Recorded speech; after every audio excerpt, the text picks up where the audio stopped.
Hello friends, welcome to our channel all in one #subscribe to learn. In this video we will start the chapter 5 of class 9th, that is Introduction to Euclid's Geometry. In this video we will learn the basic terms and the history of the geometry. Okay, so let us start that. The word geometry comes from the Greek words geo meaning the earth and metrin meaning to measure. इसका मतलब क्या हुआ? इसका मतलब हुआ कि geometry word जो है वो ग्रीक वर्ड से आए हैं. कौन कौन से ग्रीक वर्ड से? एक जियो और दूसरा मैट्रिन.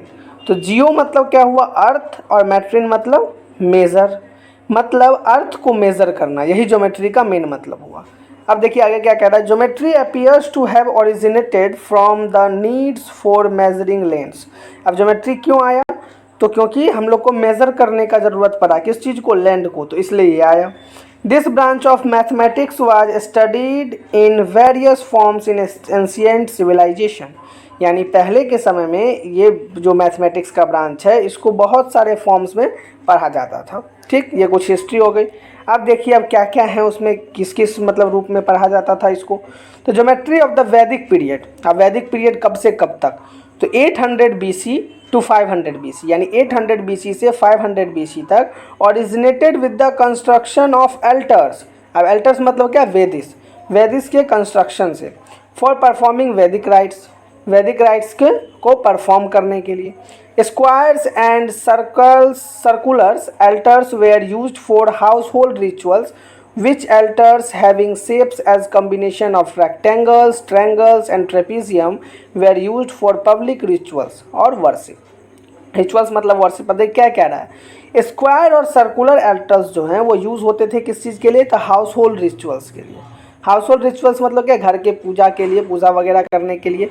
विच एल्टर्स हैविंग शेप एज. अब उनका शेप कैसा होता था? या तो rectangle, combination of rectangle, triangle and trapezium, यानी कम्बिनेशन करके रेक्टेंगल का, ट्रायंगल का, ट्रेपीजियम का वो बनता था और वो पब्लिक रिचुअल्स के लिए भी यूज़ होता था. द श्री यंत्र consist of 9 interwoven isosceles triangle. Shri यंत्र जो है उसमें 9 इंटरवोवन आइसोसेलस ट्रायंगल है. कभी कभार जो है ये जो लाइन अभी हम लोगों ने पढ़ा ये कभी कभार पूछ दिया जाता है. मतलब इससे ज़्यादातर बेसिक जो क्वेश्चंस बनते हैं इसमें कभी कभार पूछ दिया जाता है कि श्री यंत्र में कितने आइसोसेलस ट्रायंगल्स की बात है. तो ये आप बता सकते हैं 9 इंटरवोवन आइसोसेलस ट्रायंगल, इसीलिए मैंने इसको डार्क कर दिया. अब आगे देखिए. The Greek develop geometry in a very systematic manner. मतलब ग्रीक जो भी ग्रीक के साइंटिस्ट वगैरह थे, मैथमेटिशियन वगैरह थे, उन्होंने बहुत सिस्टमेटिक मैनर में ज्योमेट्री को बनाया है, संवारा है, जो भी आप कहें. द 3 ग्रीक मैथमेटिशियन नेमली. कौन कौन से हैं 3 मैथमेटिशियन, ग्रीक मैथमेटिशियन? पहला थेल्स. उनका क्या समय था? तो 600 BC.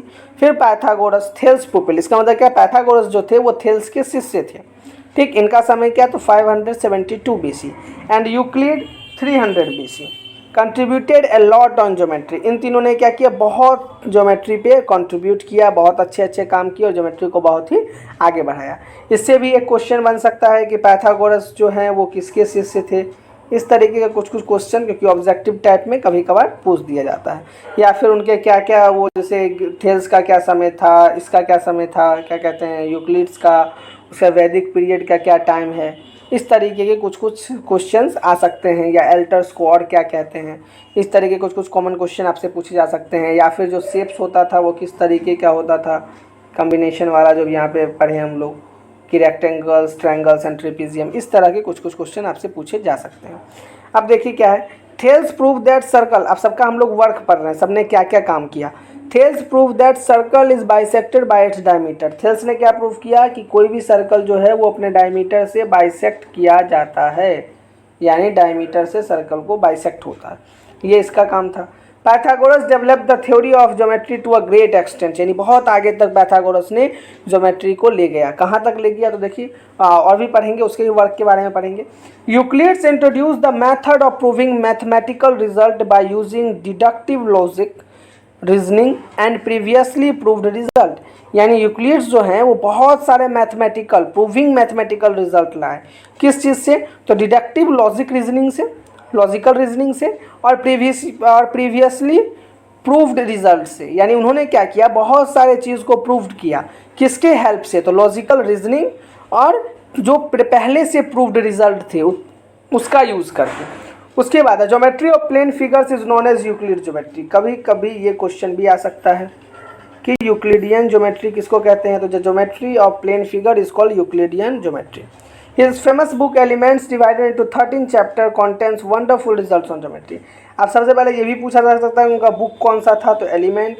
और ये भी आपसे पूछा जा सकता है कि वो कितने चैप्टर्स में थे, तो 13 चैप्टर्स में थे। तो ये सब कुछ कॉमन क्वेश्चंस आप इसमें ध्यान रखेंगे, ठीक है। In Indus valley civilisation the size of bricks was taken as 4 × 2 × 1 inches.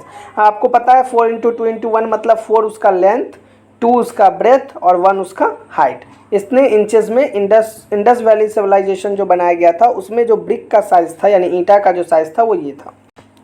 अब इंडियन मैथमेटिशियन के बारे में पढ़ते हैं। 3 इंडियन मैथमेटिशियन कौन कौन से थे, आर्यभट्ट, ब्रह्मगुप्त और भास्कर टू। आर्यभट्ट का समय क्या था, तो आर्यभट्ट का समय था AD 476। ब्रह्मगुप्त का क्या समय था, तो AD 598। ये सब उनके जन्म का समय है। और भास्कर टू का क्या था, तो AD 1114। ये सब उनका जन्म था, यानी इतने AD में उनका जन्म हुआ, ठीक है। Are the main contributors in the geometry. इन लोगों ने, ये लोग जो है वो मेन कंट्रीब्यूटर्स हैं किस चीज़ के, तो ज्योमेट्री के। अब क्या, तो आर्यभट्ट वर्कड, आप सबका वर्क पढ़ेंगे। Aryabhata worked out the area of an isosceles triangle, the volume of pyramid and approximate value of pi. अब देखिए ये बहुत इंपॉर्टेंट है, कोई भी आपसे पूछ सकता है कि आर्यभट्ट ने किस किस फील्ड पे काम किया ज्योमेट्री में, तो उन्होंने आइसोसेलेस ट्रायंगल के एरिया पे, वॉल्यूम ऑफ पिरामिड और अप्रोक्सीमेट वैल्यू ऑफ पाई जो हम लोग यूज़ करते हैं 22/7 और 3.14, इस दोनों वैल्यूज़ पे इसने काम किया। किसने काम किया, तो आर्यभट्ट ने काम किया। नेक्स्ट आता है ब्रह्मगुप्त ने क्या किया, तो Brahmagupta discovered the formula for finding the area of a cyclic quadrilateral. Brahmagupta ने क्या किया, तो फॉर्मूला फाइंड आउट किया किस चीज़ के लिए, तो एरिया और किसका फाइंड आउट करने के लिए, साइक्लिक क्वाड्रिलेटरल का। और लास्टली भास्कर ने क्या किया, Bhaskar two gave a dissection proof of Pythagoras theorem. Bhaskar two ने क्या किया, तो पाइथागोरस थ्योरम को प्रूफ करके बताया। किस तरीके से, तो डिसेक्शन वाइज। ओके फ्रेंड्स, तो इसमें ये कुछ बेसिक टर्म्स थे और सारे जो मतलब साइंटिस्ट नहीं, मैथमेटिशियंस थे, उन्होंने किस तरीके से अपने लाइफ में क्या क्या अचीवमेंट लिए हैं ज्योमेट्री के क्षेत्र में, उसके बारे में हम लोगों ने देखा। सबसे पहले थोड़ा सा हम लोगों ने किस चीज़ के बारे में पढ़ा, तो हम लोगों ने ज्योमेट्री के हिस्ट्री के बारे में पढ़ा। और ज्योमेट्री के हिस्ट्री में क्या पढ़ा, तो ज्योमेट्री किस वर्ड्स के आते हैं, ठीक है, जियो का मतलब क्या होता है, उसके बाद मेरिटियन जो होता है उसका मतलब क्या होता है। इस तरीके से हम लोगों ने कुछ चीज़ें पढ़ी। और इसको किस तरीके से पुराने समय में पढ़ते थे, तो उसके बाद हम लोगों ने वैदिक पीरियड में किस तरीके से चला। उसके बाद जो ग्रीक्स मैथमेटिशियन ने के नाम के बारे में पढ़ा कि पाइथागोरस कौन थे, थेल्स कौन थे, यूक्लिड्स कौन थे और उन्होंने क्या क्या कंट्रीब्यूशन किया उसके बारे में भी हम लोगों ने पढ़ा। फिर इंडस वैली सिविलाइजेशन में किस तरीके से वर्क था उसके बारे में पढ़ा।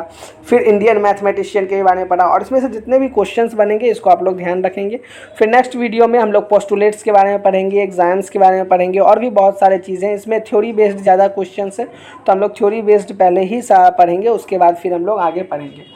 ठीक है फ्रेंड्स, और आपको पता ही है कि नोट्स के लिए आपको ज़्यादा कुछ नहीं करना। डिस्क्रिप्शन में टेलीग्राम चैनल के लिंक होते हैं, वहाँ से आप टेलीग्राम चैनल को डाउनलोड कर लीजिए, टेलीग्राम चैनल को ज्वाइन कर लीजिए। टेलीग्राम ऐप डाउनलोड करके टेलीग्राम चैनल को ज्वाइन कर लीजिए और उसके बाद फिर आपको सारे नोट्स वहीं पे अवेलेबल मिलेंगे। वीडियो के लिंक भी मिलेंगे, नोट्स भी मिलेंगे, तो आपको सारे चीज़ वहाँ से अवेलेबल हो जाएंगे।